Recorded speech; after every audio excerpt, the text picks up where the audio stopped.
Independent ডিজিটালে স্বাগতম।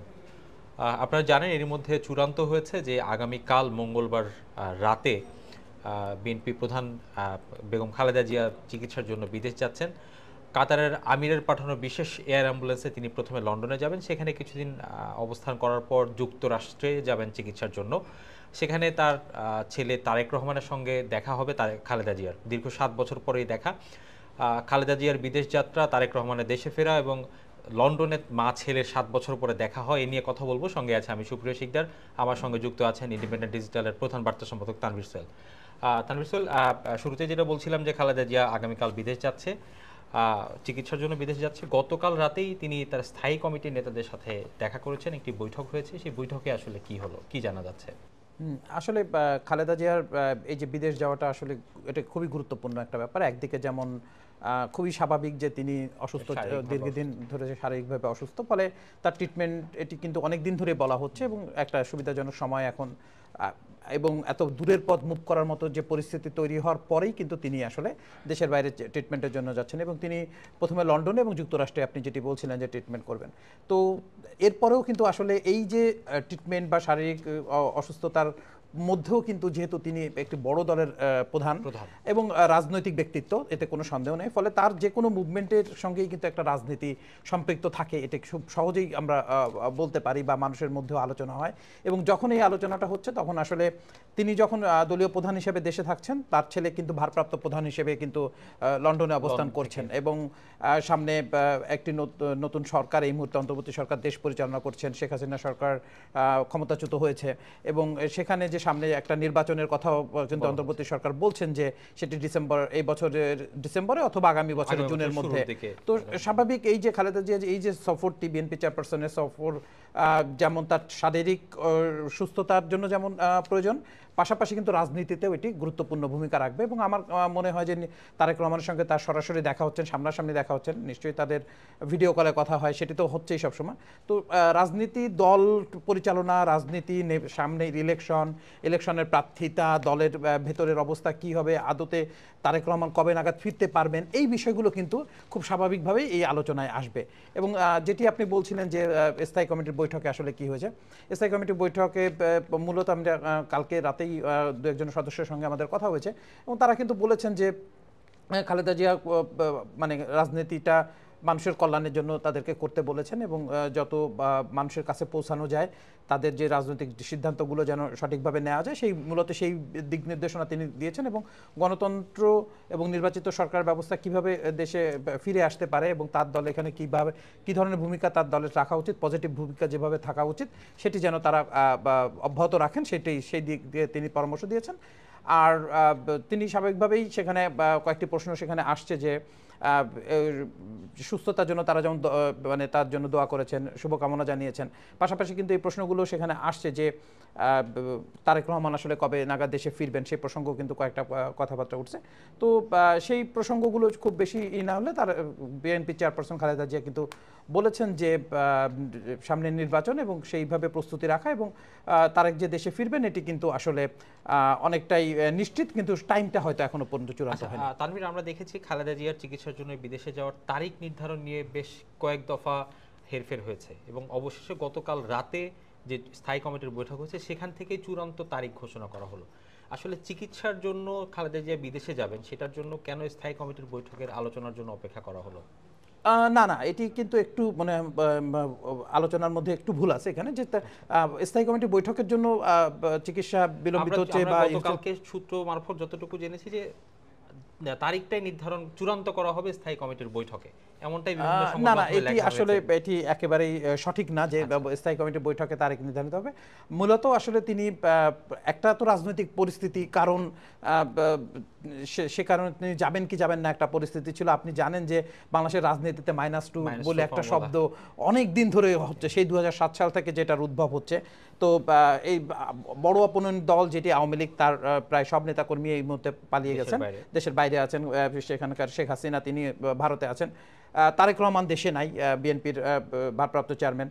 তো একমাত্র আছেন কিন্তু ওই অর্থে বড় নেতাদের মধ্যে খালেদা জিয়া এই দেশের মধ্যে আছেন। ফলে তার দেশের বাইরে চলে যাওয়া, যেটি আমরা 2007-এ দেখেছি যে বাইরে পাঠিয়ে দেওয়ার এক ধরনের চিন্তা ছিল। তখনকার সময় শেখ হাসিনা যখন দেশের বাইরে গেলেন তাকে ফিরতে কিন্তু বাধা দেওয়া হয়েছিল। তো ওই বিষয়গুলো কিন্তু অনেকটাই সামনে আসে যে যদি আজকে খালেদা জিয়া বাইরে চলে যান, তিনি একটা জিনিস কিন্তু এটা বুঝতে হবে, তার শারীরিক সুস্থতা অসুস্থতা অনেক বিষয় কিন্তু খুবই গুরুত্বপূর্ণ, তাতে কোনো সন্দেহ নাই। পাশাপাশি তিনি কিন্তু আবার জনমানুষের নেতাও। ফলে তার শুধু যদি তিনি তার সুস্থতার কথা ভাবেন সবসময়ের জন্য, এটি কিন্তু রাজনীতিতে আসলে খুব একটা কার্যকর হয় না। এবং নেতা তৈরি হয় কিন্তু যখন সে জনগণের পাশে থাকে। সে হয়তো তারা হয়তো এটা মনে করতে পারেন যে এই মুহূর্তে যাওয়াটা আসলে ঠিক হবে না, গেলে আমরা কবে ফিরবো বা ফিরতে আদতে আমরা পারবো কিনা, তখন আবার বাধা আসবে কিনা, সেই প্রবলেমগুলো তাকে তৈরি হয়। তখন তার দল, তার নেতৃত্ব এবং জনগণের কাছে যে তখন এক ধরনের বার্তাও চলে যেতে পারতো যে তিনি হয়তো পালিয়ে গেছেন, এমন কথাও তো উঠতে পারতো। ফলে রাজনীতি করতে গেলে এই বিষয়গুলোকে তো লক্ষ্য রাখতে হয়। তখন এই সব চিকিৎসার বিষয়ের মতো বিষয়গুলোকে আসলে স্যাক্রিফাইস তাকে করতেই হয়েছে। তো সেটি যেমন একটা কারণ। দ্বিতীয় হচ্ছে যে একটা এয়ার অ্যাম্বুলেন্স পাওয়াটা জরুরি ছিল। আপনি জানেন যে লং ডিস্টেন্স এয়ার অ্যাম্বুলেন্স খুব বেশি নাই, আমরা যেটি সম্প্রতি জেনেছি, আসলে এই তথ্য যে আগে খুব বেশি জানা ছিল তা না, সেটি পাওয়া দরকার ছিল। তারপর সুবিধাজনক সময়, এর মধ্যে কিন্তু সেনাপ্রধান কথা বললেন তার সঙ্গে, সেটি আর একটু গুরুত্বপূর্ণ পয়েন্ট। সবকিছু মিলায় যখন তিনি মনে করেছেন রাজনীতি, একে তিনি গণমানুষের নেতা, দ্বিতীয় তার শারীরিক সুস্থতা, সবকিছু মিলায় তার কাছে মনে হয়েছে যে এখনই আসলে যাওয়া উচিত। তিনি সেভাবে হয়তো সিদ্ধান্ত নিয়েছেন। আচ্ছা, তানভীর সোহেল, এই খালেদা জিয়ার এই বিদেশ যাত্রা নিয়ে নানা মানুষের কৌতূহল আছে, পাশাপাশি নেতাকর্মীদেরও কৌতূহল আছে। 7 বছর পরে ছেলের বউ, নাতি নাতনির সাথে দেখা হবে। এই দেখা হওয়ার ফলে খালেদা জিয়া এবং তারেক রহমান এদের সাক্ষাতে ভবিষ্যৎ রাজনীতি এবং দল বিএনপির জন্য কি বার্তা আসতে পারে, কি মনে হয়? নিঃসন্দেহে দুজন বড় নেতা, দলের প্রধান দুই নেতা, আমরা যদি বলি যে বিএনপি চেয়ারপারসন এবং ভারপ্রাপ্ত চেয়ারপারসন যেই হোক, দুজন প্রধান নেতা যখন এক জায়গায় আসবেন, তাদের দল এবং দলের কর্মকাণ্ড কি হবে এটা নিয়ে যে কথা হবে, এতে কোনো সন্দেহ নাই। বিশেষ করে এখন যে রাজনৈতিক পরিস্থিতি যাচ্ছে, সেই পরিস্থিতিতে নির্বাচন খুব গুরুত্বপূর্ণ, যেটি বিএনপির পক্ষ থেকে খুব নির্বাচনের জন্য তোড়জোড় করা হচ্ছে এবং সাধারণ মানুষও মনে করে যে নির্বাচনটা দ্রুতই হওয়া উচিত। তো সবকিছু মিলিয়ে যদি দেখেন তাহলে কিন্তু সেখানে কারা প্রার্থী হবেন, দলের 300 আসনের প্রার্থী করা, জোট হবে কি হবে না, জামাতের সঙ্গে তাদের একটা দূরত্ব আছে, যে দূরত্ব কিন্তু অতীতে ওইভাবে ছিল না নির্বাচনের আগগুলোতে। তো সেটি কি তাদের সেই দূরত্ব কমিয়ে আসবে নাকি জামাত আলাদাভাবেই করবে, এই ধরনের অনেক বিষয় নিয়ে তো আলোচনা হবে। পাশাপাশি দলের মধ্যেও কিন্তু বেশ কয়েকটা গুরুত্বপূর্ণ বিষয়ে সিদ্ধান্ত রয়েছে। যেমন হচ্ছে বলা হচ্ছে যে 18 বছর যারা পালিয়েছিলেন বা দলের সঙ্গে সম্পৃক্ত ছিলেন না, তারা কিন্তু এখন অনেকেই বিভিন্ন আসনে হুট করে এসে সামনে আসছেন, টাকা পয়সা নিয়েও সামনে আসছেন, যে তারা নমিনেশন চাচ্ছেন। কিন্তু যারা পোড় খাওয়া নেতা তারা এটা চাচ্ছেন না, যেটি কিন্তু ভারপ্রাপ্ত চেয়ারপারসন তারেক রহমান বারবার বলেছেন যে আমি সেই নেতাদেরকে এবার মনোনয়ন দিব বা সামনে আনতে চাই যারা দলের দুঃসময়ে কাজ করেছিলেন। এখন দুঃসময়ের এবং পাশাপাশি সুসময়ের যারা আসছে, দুটো গ্রুপকে ব্যালেন্স করা কিভাবে হবে, কাদেরকে মনোনয়ন দেওয়া হবে, সেই সুসময়ের যারা অনেক বড় নেতাও আছেন যারা এখন সুসময় দেখে ফিরছেন, তাদেরকে আসলে কি দূরে রাখবেন নাকি তাদের মনে, এই বিষয়গুলো কিন্তু সিদ্ধান্ত নেওয়ার জন্য জরুরি। কারণ বিএনপি কিন্তু 18 বছর ক্ষমতার বাইরে, এই সময় একটি দলের একটা বিরাট অংশ প্রচণ্ড নির্যাতনের শিকার হয়েছে। ফলে তাদেরকে অ্যাভয়েড করে যারা খুব ভালো ছিল, দূরে ছিল, দল থেকে সরে ছিল, তাদেরকে বাদ দেওয়া, এটি কিন্তু তাদের জন্য একটা বড় চ্যালেঞ্জ। নতুন সিদ্ধান্ত এই ইয়েতে আসতে পারে।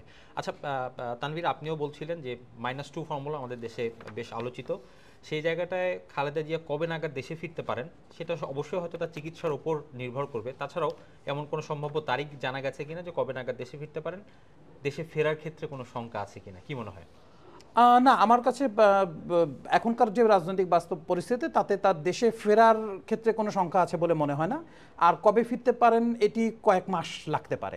আমি মনে করছি যে লন্ডনে তাকে একটা লম্বা সময় চিকিৎসা করতে হবে এবং সেখান থেকে তাকে যখন যুক্তরাষ্ট্রে কয়েকটা অপারেশনের মতো গুরুত্বপূর্ণ সিদ্ধান্তের ব্যাপার আছে, সেগুলো করতে আমার তো ধারণা কয়েক মাস লেগেই যাবে আর কি। সেটি নির্বাচনের কোনো প্রভাব পড়বে? আমরা যে আমার মনে হয় না যে কোনো প্রভাব পড়বে, কারণ আপনি জানেন যে নির্বাচন কিন্তু এবছর হলে সেই ডিসেম্বরে, যদি হয় তাহলে সেটি ডিসেম্বরে, সেভাবেই টাইম বলা হচ্ছে। এছাড়া সবাই ধরে নিচ্ছে কিন্তু 26 সালের জুন মাসের মধ্যে হয়তো নির্বাচনটা হতে পারে। কারণ এখনও কিন্তু সংস্কারের একটা লম্বা কাজ বাকি সরকারের দিক থেকে। তো সেদিকে আমার মনে হয় না যে তার ক্ষেত্রে কোনো সমস্যা আছে। যদি রাজনৈতিক কোনো পরিবর্তন, কারণ এই মুহূর্তে এই ধরনের সিচুয়েশনে যেটা হয় যে রাজনীতিতে নানা ধরনের পরিবর্তন হতে থাকে। তবে আমার কাছে মনে হচ্ছে যে বিএনপি চেয়ারপারসন যেহেতু অত্যন্ত বুদ্ধি সম্পন্ন একজন রাজনীতিবিদ, তিনি পোড়খা রাজনীতিবিদ, দীর্ঘ আন্দোলন সংগ্রামের সঙ্গে তিনি সবসময় ছিলেন, ফলে তিনি সবকিছু বুঝেই এই সিদ্ধান্ত নিয়েছেন যে তিনি চিকিৎসা করেই তাকে ফিরতে হবে এবং সেটা যত সম্ভব দ্রুতই তিনি ফিরবেন আমার মনে হয়। এবং তিনি রাজনীতির বাইরে যদি থাকতেই চাইতেন তাহলে কিন্তু তিনি অনেক আগেই সেটি পারতেন, কিন্তু সেটি কিন্তু তিনি কখনো করেন নাই। তিনি দেশেই থাকছেন, কখনো দেশ ছাড়েন নাই। এবং যখন তার বিরুদ্ধে মামলা হচ্ছে বা তাকে জেলে যেতে হতে পারে, সে সময় কিন্তু তার বিদেশ যাওয়ার কোনো বাধা ছিল না, কিন্তু তিনি কিন্তু যান নাই, মামলা লড়েছেন, জেল খেটেছেন দীর্ঘ সময়। ফলে আমি একটা হচ্ছে যে তিনি মানে ফিরবেন, এটি তার দিক থেকে আমি শতভাগ নিশ্চিত যে তিনি ফিরবেন, এই মনোবল তার মধ্যে রয়েছে। এবং তাকে যে ফিরতে বাধার সম্মুখীন হতে হবে না, এটি এই ধরনের নিশ্চয়ই পরিস্থিতি তিনি অনুধাবন করতে পারছেন বিধায়ী দেশের বাইরে গেছেন, নালে তো সে অনেক আগেই সে তখন যেতে পারতেন। আচ্ছা তানভীর, ছোট করে শেষে জানি যে একটা গুঞ্জন আছে, আমরা গুঞ্জন শুনতে পাচ্ছি যে খালেদা জিয়া যখন ফিরবেন, যেদিনই ফিরবেন তারেক রহমানকে সহ দেশে ফিরবেন, এটা আসলে কতটুকু সত্য? এটির আসলে গুঞ্জনটা ওইরকমই যে গুঞ্জন যে খালেদা জিয়া একসঙ্গে তারেক রহমানকে নিয়ে ফিরবেন, কিন্তু আমার কাছে মনে হচ্ছে যে তারেক রহমানের ফিরতে আরও কিছুটা সময় লাগবে।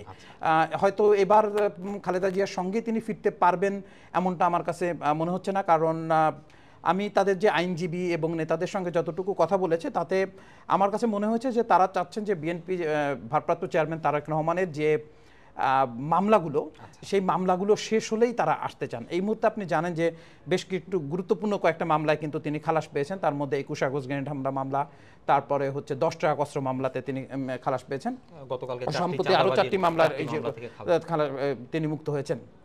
এর বাইরেও কিন্তু তার বিরুদ্ধে এখন যেসব মামলা উড্র হয়েছে, রাষ্ট্রদ্রোহ, আরও অনেক নানা টাইপের মামলা ছিল তার বিরুদ্ধে, তো সেগুলো কিছু উড্র হয়েছে, তারপরেও কিন্তু 22টা মামলা এখনও রয়ে গেছে।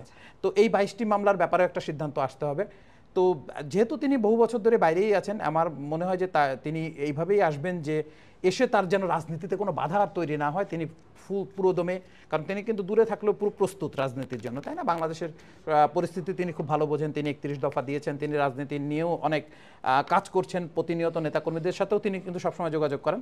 ফলে তিনি সেইভাবেই হয়তো আসবেন যখন আসলে পুরোদমে রাজনীতি করা, উন্মুক্ত হওয়া এবং নির্বাচনের জন্য যখন দেশটা যখন একেবারে নির্বাচনমুখী, আমার কেন যেন মনে হয় যে উনি ওই সময়টায় বেছে নেবেন আসার জন্য, তার আগে এই পরিস্থিতিগুলো থেকে তিনি হবেন। ফলে খালেদা জিয়ার এবারের সফরে তিনি একসঙ্গে আসতে পারবেন এমনটা আমার কাছে মনে হয়নি। এটি আসলে গুঞ্জন, নানা আলোচনা চলে যে তিনি একসঙ্গে চলে আসবেন, এটি হয়তো হবে না আমার মনে হয়। তানভীর সাহেব, আপনার কাছে শেষ প্রশ্ন, যে আপনি যেমনটি বলছিলেন যে মামলা শেষ হলে তারেক রহমান ফিরবেন, গতকালকে স্থায়ী কমিটির সদস্য সালাউদ্দিন উনিও একই কথা বলেছেন যে তারেক রহমানকে দেশে ফেরানোর পরিস্থিতি হয়নি। একজন রাজনীতিবিদ হিসাবে দেশে ফিরে আইনের শাসনের প্রতি শ্রদ্ধা জানিয়ে জেলে যাওয়াটা যৌক্তিক, নাকি দেশের বাইরে থেকে মামলা শেষ করে দেশে ফেরাটা যৌক্তিক, কি মনে হয়? এটি যেমন আপনি বলছিলেন, সালাউদ্দিন আহমেদ যিনি বিএনপির একজন বড় নেতা এবং প্রেসিডিয়ামের স্থায়ী কমিটির সদস্য, তিনি কিন্তু লন্ডনে ছিলেন অনেকদিন, তার সঙ্গে কথা হয়েছে, তিনিও কিন্তু বলেছেন যে এখন পর্যন্ত আসলে তারা মনে করছেন না যে এখনই তারেক রহমান ফেরা জরুরি। তো এটি যেমন ঠিক, আবার আপনি যেটা বলছেন যে মামলা ফেস করা, লড়া, এটা উচিত কিনা। এখন একটা ব্যাপার হচ্ছে যে আপনি জানেন যে বিগত শাসন আমলে কিন্তু বিএনপির উপরে প্রচুর মামলা হয়েছে এবং আমাদের দেশের বিচার ব্যবস্থা, আমি ঠিক এটা বলা যায় কিনা জানি না, বিচার ব্যবস্থার সমালোচনা হয়তো করা যায়।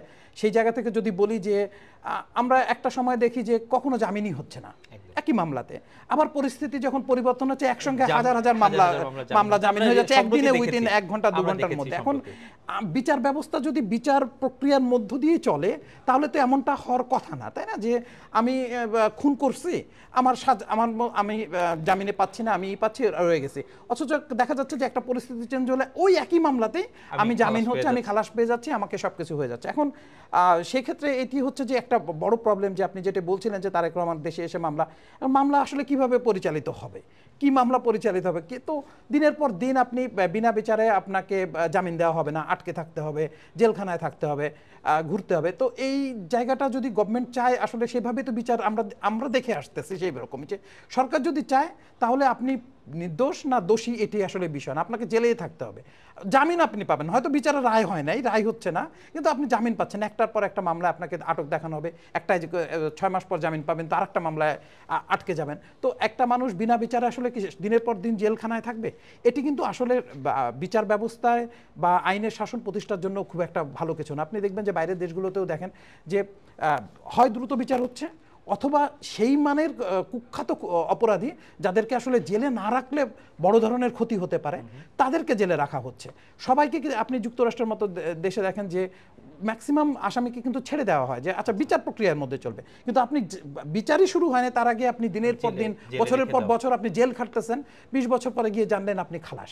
আমি যদি কয়েকটা মামলার কথা বলি, এই যে বাবর, লুৎফুজ্জামান বাবর, যিনি সাবেক স্বরাষ্ট্র প্রতিমন্ত্রী, তার কথাই আপনি যদি ধরেন যে এখন তিনি খালাস হয়ে যাচ্ছেন, আবার কিছু আগে তো তিনি একের পর এক মামলায় জেল খেটেছেন, প্রায় 18 বছর ধরেই তো তিনি জেলে, টানা জেলে, তার তো কোনো কখনো তিনি জামিনে আসেন না। এরকম আরো বহু নেতারা ছিলেন যারা এরকম যে ছিলেন, যিনি গিয়াসউদ্দিন আল মামুন, আরো কয়েকজন নেতা আমরা জানি যে বছরের পর বছর তারা জেলেই ছিলেন। তারা এখন দ্রুত ছাড়া পেয়ে যাচ্ছেন, তখন আসলে তারা আটকা পড়ে যাচ্ছেন। তো এটা তো শুধু যে বিএনপির ক্ষেত্রে তা না, এটা ভবিষ্যতে অন্যদের ক্ষেত্রেও একই রকমই হতে যাচ্ছে। ফলে বিচারের প্রতি আপনি যেটা বললেন, বিচার মোকাবেলা করা, বিচার লড়াই করা, এটা যদি বিচারিক ব্যবস্থার প্রতি মানুষের আস্থা না তৈরি হয়, তাহলে আসলে এই মোকাবেলা হবে না। তখন মানুষ কিন্তু নিজেকে সেভ করার জন্য নিজের মতো করেই বাঁচবে তখন। ধন্যবাদ তানভীর। দর্শক, আজ এই পর্যন্তই। দেশ বিদেশের যে কোনো খবর জানতে চোখ রাখুন ইন্ডিপেন্ডেন্ট ডিজিটালে, ভিজিট করুন itbbd.com।